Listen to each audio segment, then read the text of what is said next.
Chapter 14, which tells how the magic carpet reappeared. Once again, Abdullah turned around to find the soldier watching him, but this time the soldier said nothing at all. Abdullah was fairly sure he was simply biding his time. That day, as they trudged onward, the ground climbed. The lush green lanes gave way to sandy tracks, bordered with bushes that were dry and spiny. The soldier remarked cheerfully that they seemed to be getting somewhere different at last. Abdullah only grunted. He was determined not to give the soldier an opening. By nightfall, they were high on an open heath, looking over a new stretch of the plain.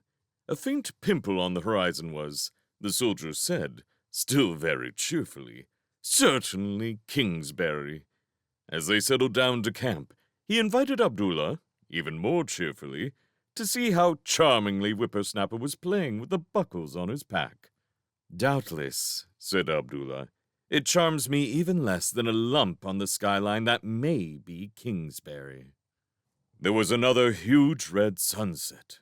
While they ate supper, the soldier pointed it out to Abdullah and drew his attention to a large red castle-shaped cloud. "Isn't that beautiful?" he said. "It is only a cloud," said Abdullah. "It has no artistic merit." "Friend," said the soldier, "I think you are letting that genie get to you." "How so?" said Abdullah. The soldier pointed with his spoon to the distant dark hummock against the sunset. "See there," he said, "Kingsbury. Now, I have a hunch, and I think you do too, that things are going to start moving when we get there. But we don't seem to get there. Don't think I can't see your point of view. You're a young fellow, disappointed in love, impatient. Naturally, you think fate's against you. Take it from me. Fate doesn't care either way most of the time. The genie's not on anyone's side any more than fate is." "How do you make that out?" asked Abdullah. "Because he hates everyone," said the soldier. "Maybe it's his nature, though I dare say being shut in a bottle doesn't help any. But don't forget that whatever his feelings, he's always got to grant you a wish. Why make it hard for yourself just to spite the genie? Why not make the most useful wish you can, get what you want out of it, and put up with whatever he does to send it wrong? I've been thinking this through, and it seems to me that whatever the genie does to send it wrong, your best wish is still to ask for that magic carpet back." While the soldier was speaking, Midnight, to Abdullah's great surprise, climbed to Abdullah's knees and rubbed herself against his face, purring.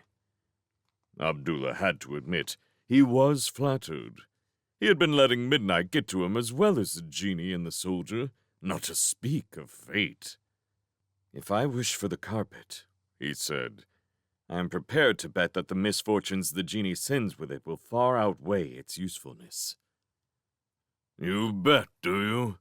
said the soldier. "I never resist a bet. Bet you a gold piece the carpet will be more use than trouble." "Done," said Abdullah. "And now you have your own way again. It perplexes me, my friend, that you never rose to command that army of yours." "Me too," said the soldier. "I'd have made a good general." Next morning, they woke into a thick mist. Everywhere was white and wet, and it was impossible to see beyond the nearest bushes. Midnight coiled against Abdullah, shivering. The genie's bottle, when Abdullah put it down in front of him, had a distinctly sulky look. "Come out," said Abdullah. "I need to make a wish." "I can grant it quite as well in here," the genie retorted hollowly. "I don't like this damp." "Very well," said Abdullah. "I wish for my magic carpet back again." "Done," said the genie. "And let that teach you to make silly bets." For a while, Abdullah looked up and around expectantly, but nothing seemed to happen. Then Midnight sprang to her feet. Whippersnapper's face came out of the soldier's pack, ears cocked sideways to the south. When Abdullah gazed that way, he thought he could just hear a slight whispering, which could have been the wind or something moving through the mist. Shortly, the mist swirled and swirled harder.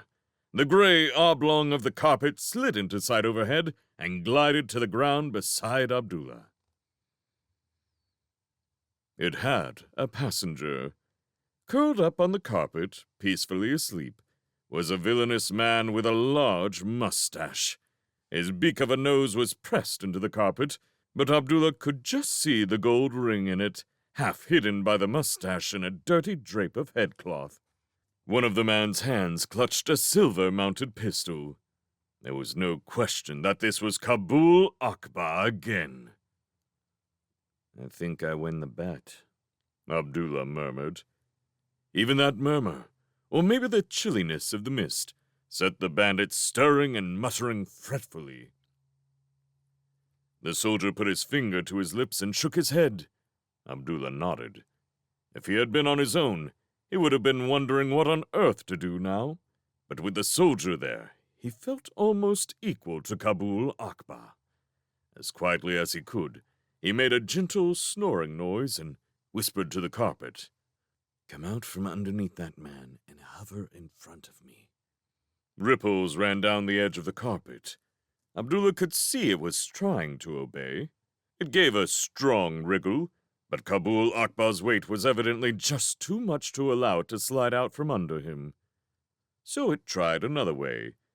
It rose an inch into the air, and before Abdullah realized what it intended to do, it had darted out from under the sleeping bandit. "No!" said Abdullah, but it was said too late. Kabul Akbar thumped down on the ground and woke. He sat up, waving his pistol and howling in a strange language. In an alert, leisurely sort of way, the soldier picked up the hovering carpet and wrapped it around Kabul Akbar's head. "Get his pistol," he said, holding the struggling bandit in both brawny arms. Abdullah plunged to one knee and grasped the strong hand waving the pistol. It was a very strong hand. Abdullah could do nothing about taking the pistol away. He could only hang on and go crashing to and fro as the hand tried to shake him off. Beside him, the soldier was also crashing to and fro. Kabul Akbar seemed quite amazingly strong. Abdullah, as he was battered about, tried to take hold of one of the bandit's fingers and uncurl it from around the pistol. But at this, Kabul Akbar roared and rose upward, and Abdullah was flung off backward with the carpet somehow wrapped around him instead of around Kabul Akbar. The soldier hung on. He hung on even though Kabul Akbar went on rising upwards, roaring now like the sky falling, and the soldier from gripping him around the arms went to gripping him around the waist, and then around the top of the legs. Kabul Akbar shouted as if his voice were the thunder itself, and rose up bigger yet, until both his legs were too big to hold at once, and the soldier slid down until he was grimly clutching one of them just below its vast knee. That leg tried to kick the soldier loose, and failed, whereupon Kabul Akbar spread enormous leathery wings and tried to fly away.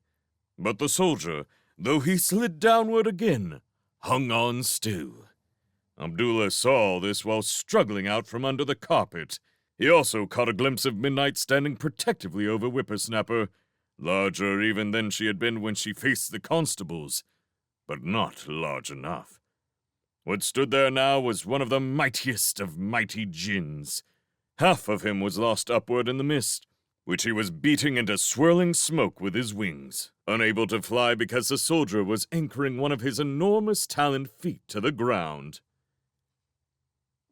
"Explain yourself, mightiest of mighty ones!" Abdullah shouted up into the mist. "By the 7 great seals, I conjure you to cease your struggling and explain!" The jinn stopped roaring and halted the violent fanning of his wings. "You conjure me, do you, mortal?" The great sullen voice came down. "I do indeed," said Abdullah. Say what you are doing with my carpet and in the form of that most ignoble of nomads. You have wronged me at least twice." "Very well," said the djinn. He began ponderously to kneel down.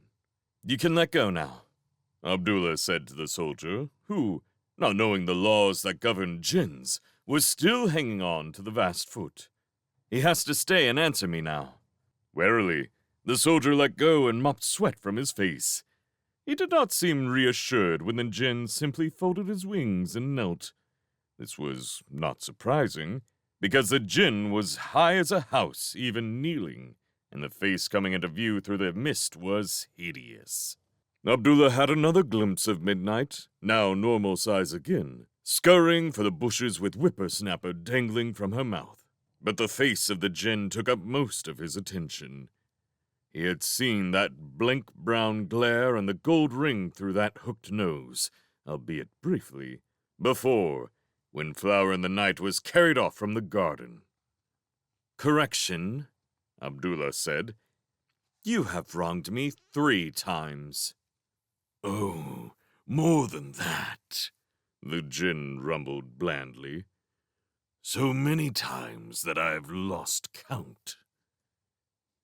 At this, Abdullah found himself angrily folding his arms. "Explain." "Willingly," said the djinn. "I was indeed hoping to be asked by someone, although I had supposed the question most likely to come from the Duke of Faktan, or the 3 rival princes of Thayak, rather than from you.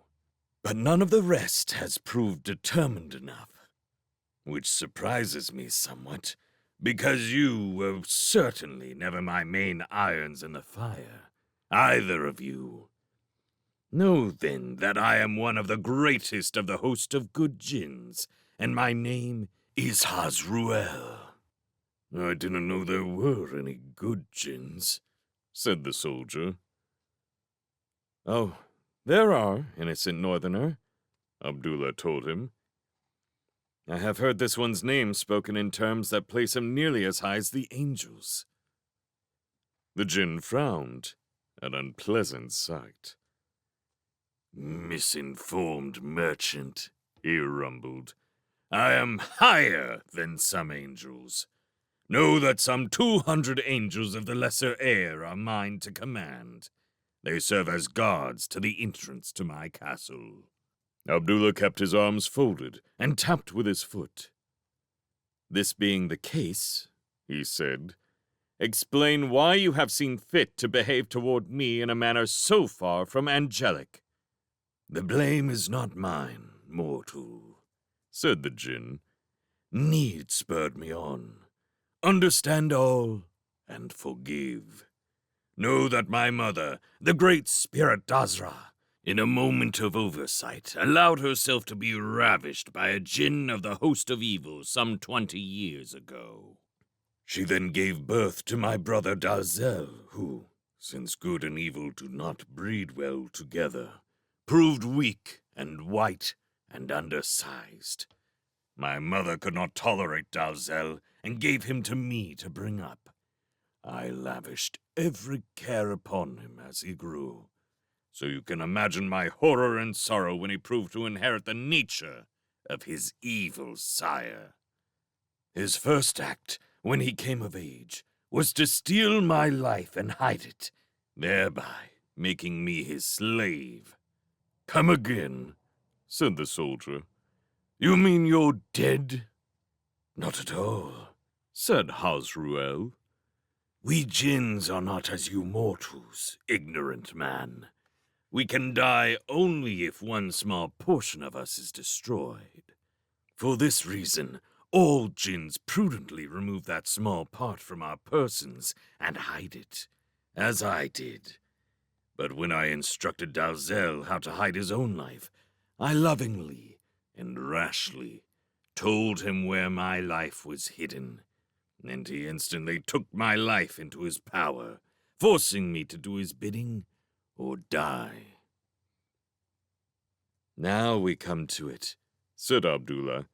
"His bidding was to steal Flower in the Night." "Correction," said Hasruel.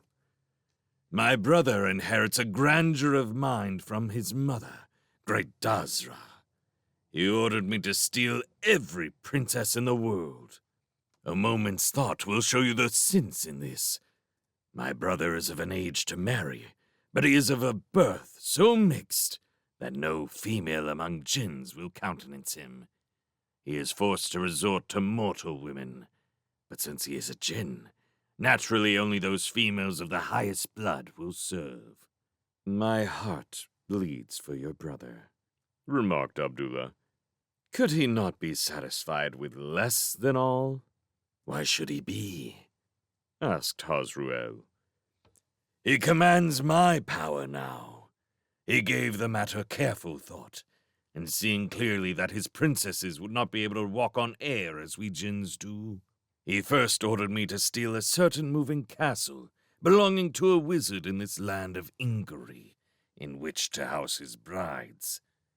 And then he ordered me to commence stealing princesses. This I am now engaged in doing, but naturally at the same time I am laying plans of my own. For each princess that I take, I arrange to leave behind at least one injured lover or disappointed prince who might be persuaded to attempt to rescue her. In order to do this, the lover will have to challenge my brother and wrest from him the secret hiding place of my life." "And is this where I come in, mighty machinator?" Abdullah asked coldly. "I am part of your plans to regain your life, am I?" "Just barely," answered the jinn. "My hopes were more upon the heirs of Alberia or the Prince of Pekstan, but both these young men have thrown themselves into hunting instead. Indeed, all of them have shown remarkable lack of spirit, including the King of High Norland, who is merely attempting to catalog his books on his own without his daughter's help. And even he was a likelier chance than you. You were, you might say, an outside bet of mine. The prophecy at your birth was highly ambiguous, after all. I confess to selling you that magic carpet almost purely out of amusement." "You did!" Abdullah exclaimed.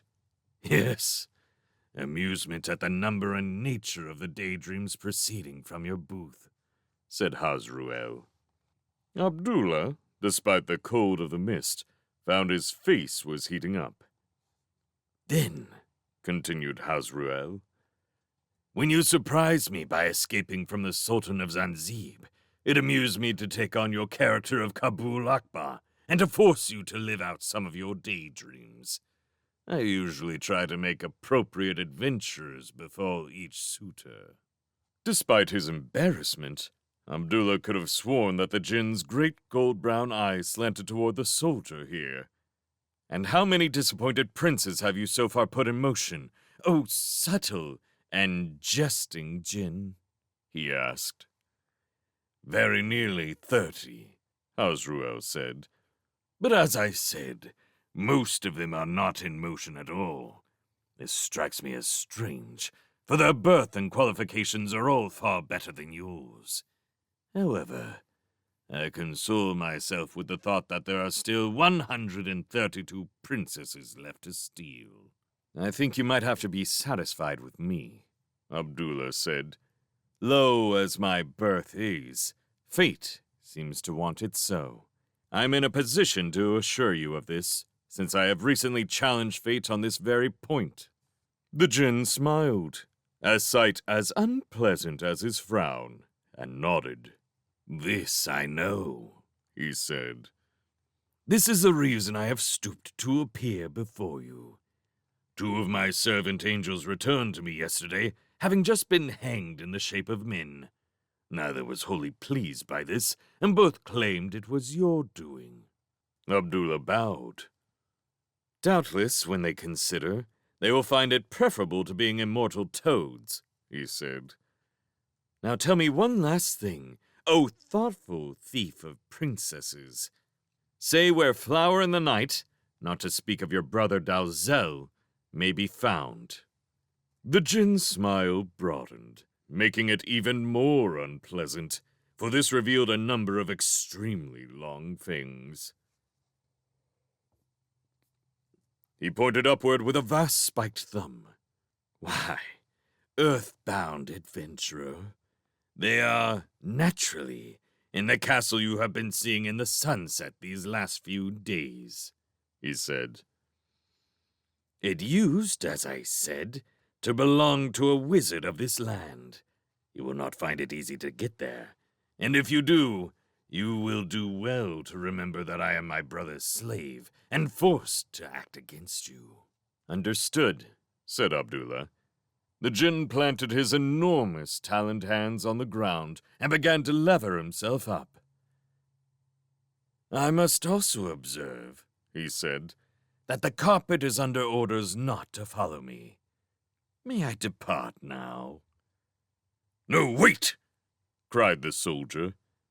Abdullah, at the same moment, remembered one thing he had forgotten and asked, And what of the genie? But the soldier's voice was louder and drowned Abdullah's. Wait, you monster!